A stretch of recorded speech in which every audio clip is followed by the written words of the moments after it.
Dear students, today we are going to discuss about reaction of group 17 with hydrogen. It means hydrides formation के बारे में आज हम study करेंगे। तो ग्रुप 17 के एलिमेंट्स आपको पता ही है क्या होते हैं। Fluorine, fluorine, bromine and iodine, ये मेन एलिमेंट है ग्रुप जो 17 से रिलेटेड है और ये जो है हाइड्राइड फॉर्मेशन में कैपेबल है। और ये जिस टाइप का हाइड्राइड बनाते हैं वो होता है HX टाइप का। ओके, तो X की जगह पे आप यानी X की जगह पे आप हाइड्रोजन फैमिली का कोई भी मेंबर रख सकते हो। ओके, तो चलिए हम बात करते हैं मेथड ऑफ प्रिपरेशन की। मेथड ऑफ प्रिपरेशन, ओके, और किसका प्रिपरेशन करने जा रहे हैं हम? हाइड्राइड्स का। ओके, तो सबसे इजी रिएक्शंस हम यहाँ पर लेंगे। यहाँ पे सबसे पहले करना क्या होता है, आप हाइड्रोजन लो और आप फ्लोरीन लो और दोनों को कुछ मत करो, डायरेक्टली डार्क प्लेस पे रख दो, तो आप देखोगे ऑटोमेटिक रिएक्शन हो गई है और आपको क्या मिल गया है? HF मिल गया है। नेक्स्ट है आप H2 लो और साथ में Cl2 लो, ठीक है, और सनलाइट की प्रेजेंस में, ठीक है। जब आप ये रख दोगे उठा करके तो क्या मिल जाएगा आपको? 2HCl मिल जाएगा। नेक्स्ट बहुत इजी रिएक्शन है, H2 प्लस Br2, और कुछ नहीं करना, दोनों को लेकर के थोड़ा सा हीट कर देना है आपको, तो क्या मिल जाएगा? 2HBr। नेक्स्ट है हमारे पास H2 प्लस I2, और इन दोनों को भी आप हीट कर दोगे तो आपको 2HI मिल जाएगा। और ये वाली जो रिएक्शन है ये रिएक्शन रिवर्सिबल रिएक्शन है। ओके, तो ये तो हमें मिल गए हैं। ये क्या है? हाइड्राइड है। Name of this hydride is hydrogen fluoride, hydrogen chloride, hydrogen bromide and hydrogen iodide. Okay, अब इन हाइड्राइड्स के फिजिकल स्टेट की हम बात करेंगे, ठीक है। फिजिकल स्टेट में आप सबसे पहले एक चीज जान लीजिए कि जो हाइड्रोजन फ्लोराइड है ये क्या है? लिक्विड है, लिक्विड स्टेट में पाया जाता है। बाकी ये तीनों हाइड्राइड्स गैसियस स्टेट में मिलते हैं। ओके, अब क्वेश्चन ये अराइज होता है कि जो हाइड्रोजन फ्लोराइड है ये जो है लिक्विड स्टेट में क्यों पाया जाता है? तो ऐसा इसलिए होता है कि जो HF है ये कैपेबल होता है हाइड्रोजन बॉन्डिंग बनाने में, ठीक है। इसके बाद कैपेसिटी होती है, ये हाइड्रोजन बॉन्ड बना लेता है। अब क्वेश्चन ये अराइज होता है कि ये हाइड्रोजन बॉन्ड क्यों बनाता है, बाकी क्यों नहीं बनाते हैं, ठीक है। तो हाइड्रोजन बॉन्ड ये इसलिए बनाता है क्योंकि इसका साइज क्या होता है? स्मॉल साइज होता है। दूसरी इसकी जो इलेक्ट्रोनिगेटिविटी होती है, इलेक्ट्रोनिगेटिविटी वो क्या होती है? काफी हाई होती है, जिसकी वजह से ये हाइड्रोजन बॉन्ड बनाने में कैपेबल है। अगर हम इन तीनों की बात करें तो इन तीनों का साइज HF से क्या होता है? ज्यादा होता है, ठीक है, और निगेटिविटी HF से कम होती है, जिसकी वजह से ये तीनों हाइड्रोजन बॉन्ड नहीं बना पाते हैं, ठीक है। तो HF जो है हाइड्रोजन बॉन्ड बनाने में कैपेबल है, जिसकी वजह से ये लिक्विड स्टेट में पाया जाता है। और दूसरी खास बात यहाँ पर एक और है कि अगर आप इन चारों में कंपेयर करोगे तो HF का बॉइलिंग पॉइंट आपको सबसे ज्यादा मिलेगा। तो सबसे ज्यादा इसका बॉइलिंग पॉइंट क्यों मिलेगा? क्योंकि ये कैपेबल है हाइड्रोजन बॉन्ड बनाने में, ठीक है, पहली चीज। और दूसरी बात है जो इसका H और F बॉन्ड है ये बॉन्ड काफी स्टेबल होता है, ठीक है, ये बहुत इजीली ब्रेक नहीं होता। यानी कि जो बॉन्ड डिसोसिएशन एनर्जी है HF की वो इन चारों में सबसे ज्यादा है, ठीक है। इन चारों पे कंपेयर करेंगे तो बॉन्ड डिसोसिएशन एनर्जी HF की सबसे ज्यादा हाई है, ठीक है। और दूसरी बात जो इंपॉर्टेंट पॉइंट है कि वो हाइड्रोजन बॉन्ड बनाने में कैपेबल है, जिसकी वजह से ये लिक्विड स्टेट में पाया जाता है और इसका बॉइलिंग पॉइंट काफी हाई होता है। ओके, तो अब हम देखते हैं कि ये कैसे हाइड्रोजन बॉन्ड बनाता है। तो ये आपके पास H है और ये क्या है? F है। तो आपको पता ही है कि H पे स्लाइटली पॉजिटिव और F हमारा मोस्ट इलेक्ट्रोनेगेटिव एलिमेंट है, तो ऑब्वियस सी बात है स्लाइटली नेगेटिव, क्योंकि ये इलेक्ट्रॉन को अपनी तरफ खींचने की कोशिश करेगा। ये दूसरा मॉलिक्यूल है, ओके, स्लाइटली नेगेटिव। ये तीसरा मॉलिक्यूल है, स्लाइटली नेगेटिव एंड पॉजिटिव। तो ये जो आप देख रहे हैं पॉजिटिव नेगेटिव, यहाँ पर क्या डेवलप हो जाता है? Hydrogen bond. ये जो मैं दिखा रही हूँ ये दोनों क्या है? हाइड्रोजन बॉन्ड है। ठीक है। तो हाइड्रोजन बॉन्ड बनाने में कैपेबल होने की वजह से ही ये किस स्टेट में पाया जाता है, लिक्विड स्टेट में पाया जाता है। ठीक है। अब क्वेश्चन ये भी राइज होता है कि हाइड्रोजन बॉन्ड क्यों बना रहा है, तो ये इसलिए बना रहा है कि इसका साइज क्या है, काफी छोटा है और इलेक्ट्रोनेगेटिविटी इसकी बहुत ज्यादा हाई है, जिसकी वजह से ये हाइड्रोजन बॉन्ड बना पा रहा है। ओके, हम नेक्स्ट पॉइंट पर आते हैं, थर्मल स्टेबिलिटी। थर्मल स्टेबिलिटी, तो आपके पास ये 4 हाइड्राइड है, एक है HF, दूसरा है HCl, तीसरा है HBr, चौथा है HI। ये 4 हाइड्राइड आपके पास है। अब क्वेश्चन अराइज ये होता है कि थर्मली सबसे ज्यादा स्टेबल हाइड्राइड कौन सा होगा और सबसे कम स्टेबल यहाँ पर कौन सा होगा। ठीक है, तो एक बात आप अपने माइंड में बना लीजिए कि मैंने अभी अभी आपको बताया कि जो ये HF होता है, ठीक है, H और F में ये जो आपको बॉन्ड इन दोनों के बीच में दिख रहा है, ये सबसे ज्यादा स्टेबल बॉन्ड है। ठीक है, स्टेबल का मतलब ये है कि इस बॉन्ड को ब्रेक कर पाना आसान नहीं है। क्यों नहीं है आसान? क्योंकि ये स्टेबल है और बॉन्ड डिसोसिएशन एनर्जी, यानी कि वो एनर्जी जो हम प्रोवाइड करेंगे इस बॉन्ड को ब्रेक करने के लिए, वो क्या है, सबसे ज्यादा है। ठीक है, तो किसी भी बॉन्ड की अगर बॉन्ड डिसोसिएशन एनर्जी जितनी कम होती है वो उतनी आसानी से ब्रेक होता है, और बॉन्ड डिसोसिएशन एनर्जी जितनी ज्यादा होती है वो उतनी ही प्रॉब्लमेटिक वे में ब्रेक होता है। तो यहाँ पे बॉन्ड डिसोसिएशन एनर्जी सबसे ज्यादा हाई किसकी है, HF की। तो इसका मतलब क्या है कि HF हमारा थर्मली क्या है, सबसे ज्यादा स्टेबल है इन चारों में कंपेयर करें तो जो स्टेबिलिटी का तो अगर हम थर्मल स्टेबिलिटी की बात करें तो जो हमें ट्रेंड मिलता है थर्मल स्टेबिलिटी का, वो टॉप टू बॉटम हाइड्राइज में डिक्रीज होता है। यानी कि सबसे ज्यादा थर्मल स्टेबल HF होगा, उसके बाद HCl होगा, उसके बाद HBr होगा और सबसे लास्ट में HI होगा। ठीक है, मैं सीक्वेंस लिख दे रही हूं। Thermal stability top to bottom क्या होती है, डिक्रीज होती है। क्लियर? चलिए अब हम क्या करते हैं, बॉन्ड डिसोसिएशन एनर्जी भी लिख दे रहे हैं ताकि आपको कोई कंफ्यूजन ना हो।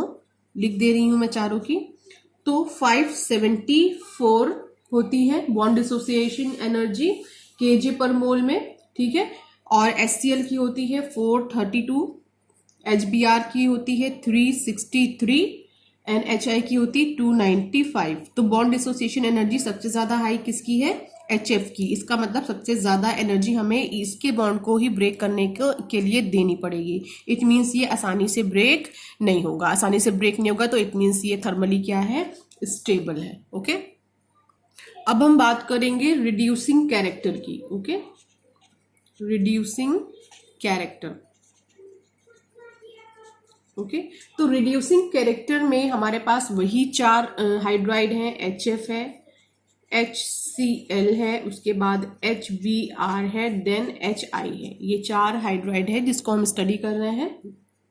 तो इन चारों हाइड्राइड में अगर हम देखें तो ये जो HF है, ये HF रिड्यूसिंग कैरेक्टर शो करता ही नहीं है। ठीक है, ये कोई भी रिड्यूसिंग कैरेक्टर नहीं शो करता है, लेकिन HI जो है हमारा, ये स्ट्रॉन्ग रिड्यूसिंग एजेंट की तरह बिहेव करेगा। ठीक है, स्ट्रॉन्ग रिड्यूसिंग एजेंट की तरह बिहेव करेगा।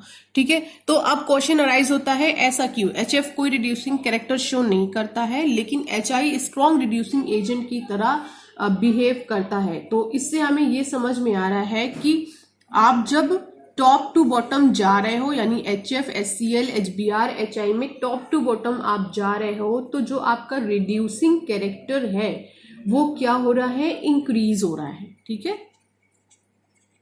ठीक, यानी सबसे ज्यादा किसका है, HI का, उसके बाद HBr का, उसके बाद HCl का, और HF की बात करें तो इसमें ना के बराबर रिड्यूसिंग कैरेक्टर है। तो ऐसा क्यों? एक्सप्लेनेशन इसका बच्चों ये है कि जो HF है, अभी अभी मैंने आपको बताया कि इसकी बॉन्ड डिसोसिएशन एनर्जी है वो क्या है, सबसे ज्यादा हाई है। तो HF बॉन्ड को ब्रेक करना बहुत ज्यादा मुश्किल है। जब ये बॉन्ड आसानी से ब्रेक होगा ही नहीं तो कोई भी कंपाउंड रिड्यूसिंग कैरेक्टर कैसे शो करेगा, क्योंकि रिड्यूसिंग कैरेक्टर में हमें हाइड्रोजन को सबसे पहले क्या करना होता है, सेपरेट करना होता है। और बॉन्ड डिसोसिएशन एनर्जी क्या है, इसकी हाई है। जब ये आसानी से H को, अपने बॉन्ड को ब्रेक करेगा नहीं, H को फ्री करेगा नहीं, तो ऑब्वियस सी बात है ये रिड्यूसिंग कैरेक्टर भी शो नहीं करेगा। ओके, उसके बाद हम आते हैं एसिडिक कैरेक्टर की बात करते हैं, एसिडिक कैरेक्टर। ओके, तो एसिडिक कैरेक्टर में एक चीज आप अपने माइंड में बना लिए कि अगर गैसियस स्टेट में है आपके पास ये सब HCl, HBr, HI, तो ये किसी भी तरीके का एसिडिक कैरेक्टर शो नहीं करेंगे। ये एसिडिक कैरेक्टर केवल एक्वस मीडियम में ही शो करते हैं। ठीक है, मैं लिख दे रही हूँ, एक्वस मीडियम में ही ये अपना एसिडिक कैरेक्टर शो करते हैं। तो सपोज करते हैं कि हमारे पास कोई भी है हैलोजन फैमिली का कोई भी हाइड्राइड है, सपोज कर लेते हैं, हम जनरल वे में लेके चलते हैं, HX है, और जब हमने इसको एक्वस सोल्यूशन दिया यानी वाटर प्रोवाइड किया तो ये क्या बना लेगा, H3O पॉजिटिव, और साथ में क्या रिलीज हो जाएगा, X नेगेटिव। ये जो आपको मिला है ये क्या है, एक्चुअली हाइड्रोनियम आयन है। और जब भी हमें हाइड्रोनियम आयन मिलता है तो इसका मतलब सीधा होता है कि वो जो पर्टिकुलर स्पीसी है वो हमें क्या शो कर रही है, अपने एसिडिक कैरेक्टर को शो कर रही है। तो इस क्योंकि अब हम एसिडिक कैरेक्टर भी किस में स्टडी करेंगे, HF में स्टडी करेंगे, HCl में स्टडी करेंगे, HBr में स्टडी करेंगे एंड HI में स्टडी करेंगे। तो अब क्वेश्चन अराइज होता है कि एसिडिक कैरेक्टर यहाँ पर सबसे ज्यादा स्ट्रॉन्ग एसिडिक कैरेक्टर कौन शो करेगा। तो यहाँ पर फिर से वही बात आ रही है कि HI स्ट्रॉन्ग एसिडिक कैरेक्टर को शो करेगा। ठीक है, स्ट्रॉन्गेस्ट एसिड है ये HI। ठीक है, और वीकेस्ट कौन है, वीकेस्ट एसिड है हमारा HF। अब फिर क्वेश्चन अराइज हो रहा है कि ऐसा क्यों। तो देखिए यहाँ पे अगर HX है हमारे पास, फिर से बॉन्ड डिसोसिएशन एनर्जी की बात होगी, तो जो हमारा बॉन्ड डिसोसिएशन एनर्जी है HF की सबसे ज्यादा है, ठीक है, HI की सबसे कम है। तो HF जो है बहुत आसानी से इस वाले बॉन्ड को ब्रेक नहीं करेगा, लेकिन HI बहुत इजीली, बहुत कम एनर्जी प्रोवाइड करने पर ही इस बॉन्ड को ब्रेक कर देगा। जब वो इस बॉन्ड को ब्रेक कर देगा तो ये क्या देगा हमें, H positive and I negative. ये जो H पॉजिटिव है ये H2O के साथ ऐड हो जाएगा और क्या बना लेगा, H3O पॉजिटिव यानी हाइड्रोनियम आयन। और आप ये जानते ही हो कि जो कंपाउंड जितनी जल्दी H पॉजिटिव आयन देगा वो उतना ही अच्छा, पहली चीज तो वो एसिड होगा, और जो जितनी जल्दी H पॉजिटिव आयन देगा वो उतना अच्छा एसिड होगा, और जो जितना टाइम लेगा वो उतना कम अच्छा एसिड होगा। तो यहाँ पर कौन जल्दी देगा, जिसकी बॉन्ड डिसोसिएशन एनर्जी कम है वो जल्दी H को क्या करेगा, रिलीज करेगा, और जो जितनी जल्दी H को रिलीज करेगा वो उतनी ही अच्छी एसिडिक कैरेक्टर को शो करेगा। ओके, तो यहाँ पे बॉन्ड डिसोसिएशन एनर्जी HI की कम है तो HI बहुत आसानी से इस बॉन्ड को ब्रेक करेगा और H पॉजिटिव देगा। ये H पॉजिटिव को H2O कैरी करके क्या दे देगा, हाइड्रोनियम आयन दे देगा। तो इट मीन्स ये क्या है, स्ट्रॉन्ग एसिड की तरह बिहेव करेगा, और यहाँ पर HF इतनी जल्दी इस बॉन्ड को ब्रेक नहीं करेगा। अब जब जल्दी बॉन्ड को ब्रेक नहीं करेगा तो जल्दी H पॉजिटिव को रिलीज नहीं करेगा। ठीक है, तो इस तरह से ये वीक एसिड की तरह बिहेव करेगा। ओके, तो बच्चों हमें ये समझ में आ रहा है कि अगर यहाँ पर हम एसिड स्ट्रेंथ की बात करें, ठीक है, तो acid strength top to bottom आने पे इंक्रीज होगा, क्योंकि सबसे कम किसका है, HF का है। HF से थोड़ा ज्यादा किसका होगा, HCl का। HCl से और ज्यादा किसका होगा, HBr का। और HBr से और ज्यादा किसका होगा, HI का। तो टॉप टू बॉटम जाने पर हमारा जो एसिडिक कैरेक्टर है, अगर टॉप टू बॉटम की बात करें तो सबसे कम HF, HCl, HBr and HI। तो टॉप टू बॉटम आने पे जो हमारा एसिड स्ट्रेंथ है वो क्या हो रहा है, इंक्रीज हो रहा है। ठीक है, तो एक तो एसिड स्ट्रेंथ इंक्रीज हो रहा है, दूसरा आपने क्या देखा, रिड्यूसिंग कैरेक्टर भी क्या हो रहा है, इंक्रीज हो रहा है। दो चीजें टॉप टू बॉटम आने पे क्या हो रही है, इंक्रीज हो रही है। अब नेक्स्ट हमारा पॉइंट है वो है oxides. Now next topic is oxides. तो बच्चों हमें सबसे पहले हम बात कर लेते हैं फ्लोरीन की। तो फ्लोरीन जो है इस पर्टिकुलर ग्रुप का फर्स्ट मेंबर है, जो मेनली 2 ऑक्साइड्स हमें देता है। एक होता है OF2 and second one is O2F2। बहुत ज्यादा ऑक्साइड्स फ्लोरीन के अभी तक देखने को नहीं मिले, क्योंकि फ्लोरीन के पास वैकेंट d ऑर्बिटल होता नहीं है। ठीक है, तो यहाँ पर जो ऑक्साइड्स हैं OF2 और O2F2 में से, तो OF2 है ये जो है थर्मली स्टेबल होता है, ठीक है, थर्मल स्टेबल ऑक्साइड है, थर्मल स्टेबल ऑक्साइड है, और किस टेम्परेचर पर, 298 केल्विन पर, ठीक है। लेकिन ये दोनों ही ऑक्साइड जो बिहेव करते हैं, जो इनका नेचर होता है वो फ्लोरिनेटिंग होता है, दोनों ही स्ट्रॉन्ग फ्लोरिनेटिंग एजेंट है, ठीक है, स्ट्रॉन्ग फ्लोरिनेटिंग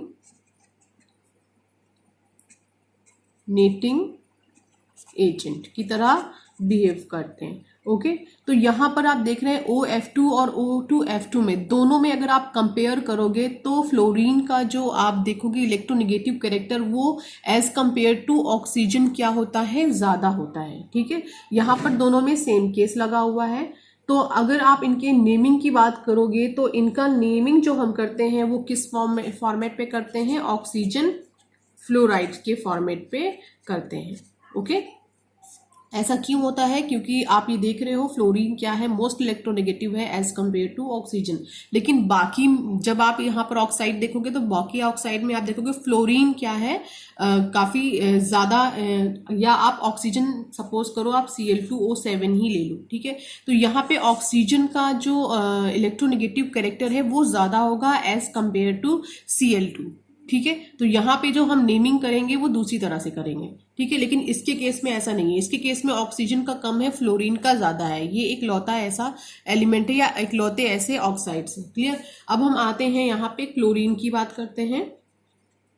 तो क्लोरीन के कई सारे ऑक्साइड्स आपको देखने को मिलेंगे। क्यों? क्योंकि आपको पता ही है कि क्लोरीन के पास वैकेंट d ऑर्बिटल होता है और ये +1 -1 +3 +5 +7 तक ये अपनी ऑक्सीडेशन स्टेट को शो करते हैं। इस वजह से इनके ऑक्साइड काफी ज्यादा देखने को मिलते हैं। अगर +1 आप +1 ऑक्सीडेशन स्टेट में इसका ऑक्साइड देखोगे तो आपको मिलेगा Cl2O। अगर आप +3 में देखना चाहोगे ऑक्सीडेशन स्टेट पे तो ऑक्साइड देगा ये Cl2O3। अगर आप +4 ऑक्सीडेशन स्टेट में जाओगे तो ClO2 आपको मिलेगा देखने को। +7 में अगर आप जाओगे तो Cl2O7 आपको इस तरह से, जैसे जैसे ऑक्सीडेशन स्टेट चेंज होती जाएगी वैसे वैसे आपको क्लोरीन के नए नए आपको ऑक्साइड्स देखने को मिलेंगे, ठीक है। तो इन सभी ऑक्साइड्स में जो सबसे इंपॉर्टेंट है वो है ClO2, क्योंकि ClO2 ब्लीचिंग एजेंट की तरह यूज होता है पेपर, पल्प और टेक्सटाइल इंडस्ट्री में, साथ ही वाटर ट्रीटमेंट में भी इसका यूज होता है। तो ये काफी इंपॉर्टेंट है यहाँ पर, ठीक है। कभी भी आपको ऑप्शनल में ये देखने को मिल सकता है क्वेश्चन, ओके। और ये जितने भी आपको मिल रहे हैं ऑक्साइड्स, ये सभी ऑक्सीडाइजिंग एजेंट की तरह बिहेव करते हैं, ऑक्सीडाइजिंग एजेंट, और एक पावरफुल ऑक्सीडाइजिंग एजेंट की तरह बिहेव करते हैं, ठीक है। अगर आप इनमें स्ट्रक्चर की बात करोगे, अगर सपोज करो हम ले रहे हैं इसका स्ट्रक्चर, तो इसका स्ट्रक्चर कुछ ऐसा बनता है OCl and Cl।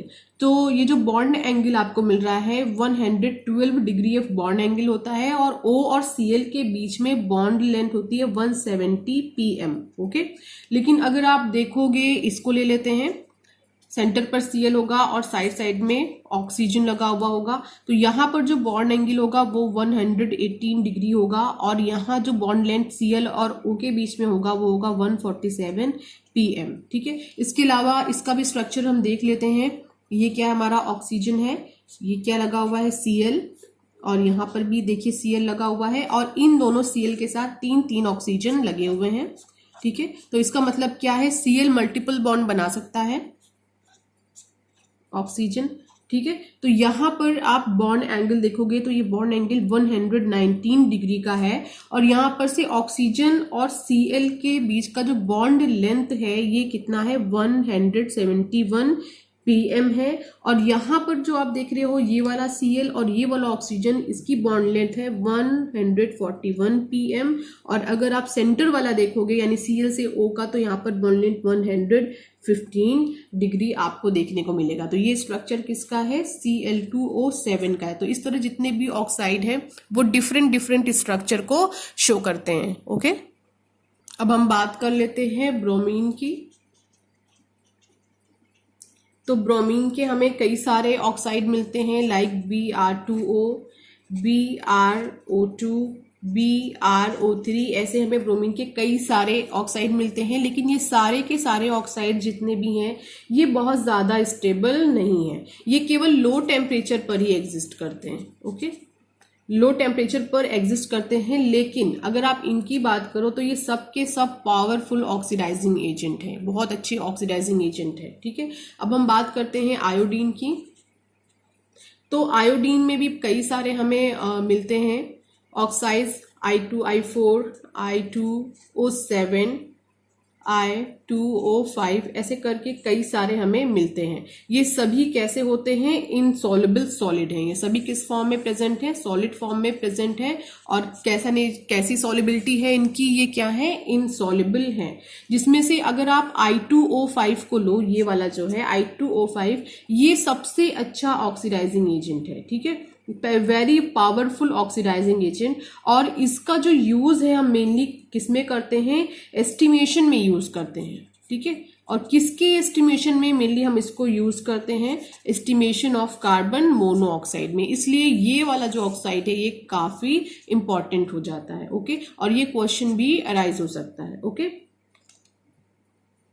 Now next point is reaction with metals. Reaction with metals. Okay, तो किसकी रिएक्शन मेटल से कराएंगे? हैलोजन फैमिली के किसी भी मेंबर की। ओके, तो जितने भी मेटल्स होते हैं ऑलमोस्ट सभी मेटल से इस फैमिली के मेंबर जो है रिएक्शन अपनी शो करते हैं, और रिएक्ट करने के बाद जो हमें कंपाउंड देते हैं वो कंपाउंड बाइनरी कंपाउंड्स कहलाते हैं। ठीक है, बाइनरी कंपाउंड्स मतलब एक तो हैलोजन फैमिली का कोई भी मेंबर होगा और दूसरा मेंबर जो होगा आपका वो मेटल होगा, यानी कि ऐसे कंपाउंड जिसमें केवल 2 एलिमेंट लगे हुए होंगे वो क्या कहलाएगा? बाइनरी कंपाउंड कहलाएगा। ठीक है, चलिए हम फर्स्ट पॉइंट इसमें देखते हैं। फर्स्ट पॉइंट है हमारा आयनिक कैरेक्टर।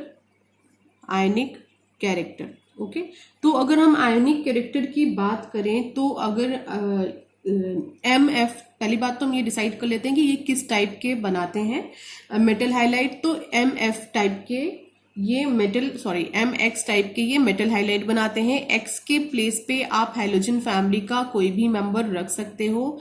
ठीक है, और M की जगह पे आपको मेटल पुट करना है। ओके, तो MX टाइप का ये बनाते हैं हैलाइड। ठीक है, तो अब आयोनिक कैरेक्टर पर हम आ जाते हैं। जो इनका आयोनिक कैरेक्टर होता है वो टॉप टू बॉटम आने पे डिक्रीज होता है। ठीक है, जैसे एक आपको MF मिल गया, MCl, MBr और Mi, ये आपको हैलाइड मिले हैं, मेटालिक हैलाइड हैं ये। और टॉप टू बॉटम आप आ रहे हो तो टॉप टू बॉटम आने पे जो मेटालिक कैरेक्टर है वो क्या हो रहा है?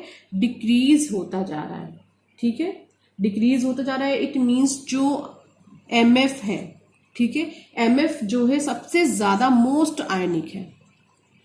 ठीक है, ये क्या है? मोस्ट आयनिक कैरेक्टर को शो करेगा। लेकिन अगर आप Mi की बात करो तो ये क्या होगा? लीस्ट आयनिक होगा, सबसे कम आयनिक कैरेक्टर ये शो करेगा। तो अगर एक्सप्लेनेशन आ जाए कि बताइए ऐसा क्यों, तो ऐसा इसलिए होगा क्योंकि जो MF है इसमें जो फ्लोरीन का साइज है वो काफी कम है और फ्लोरीन की इलेक्ट्रोनिगेटिविटी बहुत ज्यादा हाई है, जिसकी वजह से ये इलेक्ट्रॉन को अपनी तरफ अट्रैक्ट ज्यादा अमाउंट में कर पाता है। और ज्यादा कर पाता है तो ऑब्वियस सी बात है इसके ऊपर क्या आ जाएगा? स्लाइटली नेगेटिव चार्ज आ जाएगा और अपोजिट के ऊपर स्लाइटली पॉजिटिव चार्ज आ जाएगा, जिसकी वजह से इसका जो आयोनिक कैरेक्टर है वो क्या हो जाएगा? सबसे ज्यादा हो जाएगा। ओके, तो एक चीज अपने माइंड में बना के देखिएगा, जो आयनिक कैरेक्टर है वो टॉप टू बॉटम आने पे क्या होता है? डिक्रीज होता है। और सबसे ज्यादा आयनिक यहाँ पे कौन होगा? MF होगा, और सबसे कम आयनिक होगा यहाँ पे Mi। अब नेक्स्ट पॉइंट की तरफ हम लोग आते हैं। तो नेक्स्ट पॉइंट में बच्चों ऐसे मेटल हैलाइड लिख दे रही हूं, ऐसे मेटल हैलाइड्स जिनकी जगह पर जो मेटल लगा हुआ है वो लो आयोनाइजेशन एनर्जी को शो करे। लो आयोनाइजेशन एनर्जी को शो करे। इट मीन्स यहां पर जो मेटल लगे हुए हैं वो किस टाइप के हैं? एल्कली मेटल हैं। एल्कली मेटल आप जानते होंगे कि ऐसे मेटल जो एल्कली बना पाते हैं, लाइक Na है, Mg है, Ca, ये सब एल्कली मेटल्स हैं। ठीक है, तो एल्कली मेटल्स के थ्रू जो मेटल हाइलाइड हमारे बने हुए होते हैं उनका जो MP और उनका जो बीपी यानी मेल्टिंग पॉइंट और बॉइलिंग पॉइंट होता है वो क्या होता है, हाई होता है। ठीक है, और ऐसे मेटल हैलाइड जो ऐसे जिनमें वो मेटल लगा हुआ हो जिस मेटल का जो आयोनाइजेशन एनर्जी है वो लो के बजाय क्या हो, हाई हो। तो अगर उनका आयोनाइजेशन एनर्जी हाई है, ऐसे मेटल अगर इस जगह पे लगे हुए हैं यानी एम की जगह पे ऐसे मेटल रखे हुए हैं जिनका आयोनाइजेशन एनर्जी हाई है, तो वो मेटल्स जो है उन मेटल्स हैलाइड का जो एमपी और बीपी होगा, मेल्टिंग एंड बॉइलिंग पॉइंट होगा, वो काफी लो होगा। ओके, और इसके बाद जो सबसे इंपॉर्टेंट पॉइंट है वो ये है, सबसे इंपॉर्टेंट पॉइंट है ये कि अगर आपके पास कोई ऐसा मेटल है, ठीक है, जो एक से ज्यादा ऑक्सीडेशन स्टेट को शो करता हो, ठीक है, लाइक SN है, PB है, SB है, ये सब क्या है, एक से ज्यादा ऑक्सीडेशन स्टेट को शो करते हैं। ठीक है, तो अगर कोई ऐसा मेटल लगा हुआ है यानी M के जगह पे कोई ऐसा लाइक SN है, PB है, या फिर यहाँ पे आप SB रख सकते हो, यूरेनियम यानी U भी रख सकते हो। तो अगर कोई ऐसा मेटल जो एक से ज्यादा ऑक्सीडेशन स्टेट को शो करने की कैपेसिटी रखता है, तो जो उसके हैलाइड बनेंगे उस हैलाइड में वो वाला ऑक्सीडेशन स्टेट जो हायर होगा, ठीक है, यानी जो हायर ऑक्सीडेशन लिख दे रही हूं, जो हायर ऑक्सीडेशन स्टेट होगी वो ज्यादा कोवैलेंट नेचर की होगी। हायर ऑक्सीडेशन स्टेट यानी मोर कोवैलेंट, ठीक है, और जो लोअर होगी वो लेस कोवैलेंट होगी, ये याद रखिएगा। Lower oxidation state is less covalent. ठीक है, ये चीज आप अपने माइंड में बना के रखिएगा। जो मेटल है, जो हमने मेटल हैलाइड MF टाइप का सपोज करे बनाया है, लेकिन MF टाइप का या MCl टाइप ले लो, MCl टाइप का हमने कोई भी बना रखा है अपना हैलाइड, तो यहाँ पे जो मेटल लगा हुआ वो मेटल हो सकता है कोई भी ऐसा मेटल हो जिसकी ऑक्सीडेशन स्टेट एक से ज्यादा वो देता हो। ठीक है, तो अगर वो एक से ज्यादा ऑक्सीडेशन स्टेट होता दे रहा है, तो वो वाली स्टेट जिसमें हायर ऑक्सीडेशन स्टेट होगी, यानी ऑक्सीडेशन स्टेट इसमें क्या होगी, हाई होगी। ठीक है, तो वो मोर कोवैलेंट होगा एज कंपेयर टू वो वाला जिससे ऑक्सीडेशन स्टेट क्या होगी, जिसकी ऑक्सीडेशन स्टेट क्या होगी, लोअर होगी। इसको एक एग्जांपल से समझिए। एग्जांपल दे रही हूं कि सपोज करें आपके पास जो मेटल हैलाइड है उसमें एक है SnCl4, ठीक है, और हमें पता है, मैंने अभी आपको बोला ना कि वो मेटल है, रखेंगे यहाँ पर जो मेटल दो एक से ज्यादा ऑक्सीडेशन स्टेट शो करता है, तो SN को ले लिया हमने। दूसरा हमारे पास क्या है, SnCl2 है, तो SnCl4 SnCl2 दोनों एग्जिस्ट करेगा, ये भी मेटल हैलाइड है और ये भी मेटल हैलाइड है। तो इन दोनों में अगर आपसे कोई क्वेश्चन ये पूछ ले कि बताइए इन दोनों में मोर कोवैलेंट कौन है, तो इन दोनों में वो ज्यादा कोवैलेंट नेचर को शो करेगा जिसकी ऑक्सीडेशन स्टेट हाई होगी। तो यहाँ पे ऑक्सीडेशन स्टेट किसकी आई है, SnCl4 की हाई है। ठीक है, तो कोवैलेंट नेचर ज्यादा किसका होगा, SnCl4 का होगा। और आपके बोर्ड के एग्जाम में इससे रिलेटेड क्वेश्चन आ चुका है, तो आप इसे समझ लीजिए कि एग्जाम्पल में दे रही हूँ। एग्जाम्पल ये है आपका कि अगर आपके पास SnCl4 है या फिर आपके पास PbCl4 है या SbCl5 है या UF6 है, इसमें से कोई भी एग्जाम्पल आपको दे दिया जाए बोर्ड में, और आप उसके बाद दूसरी जो सीक्वेंस सीरीज आपको दी जाए उसमें दिया जाए SnCl2, PbCl2, SbCl3 and UF4, और पूछा जाए कि बताइए ये वाले जो कंपाउंड है और ये वाले जो मेटल हैलाइड है, दोनों ही मेटल हैलाइड की सीरीज है, तो इन दोनों मेटल हैलाइड की सीरीज में मोर कोवैलेंट कौन है, तो मोर कोवैलेंट वो होंगे जिनका ऑक्सीडेशन स्टेट क्या होगा, ज्यादा होगा। तो ये क्या है, मोर कोवैलेंट होंगे। ओके बच्चों, और जिनका ऑक्सीडेशन स्टेट कम होगा एज कंपेयर टू जिनका ऑक्सीडेशन स्टेट ज्यादा होगा, उनसे उनका जो कोवैलेंट कैरेक्टर है वो काफी कम होगा। ये पॉइंट आप याद रखिएगा। ओके, तो दिस टॉपिक इज कंप्लीटेड। अब हम नेक्स्ट वीडियो में स्टडी करेंगे inter halogen compound. Okay, thank you.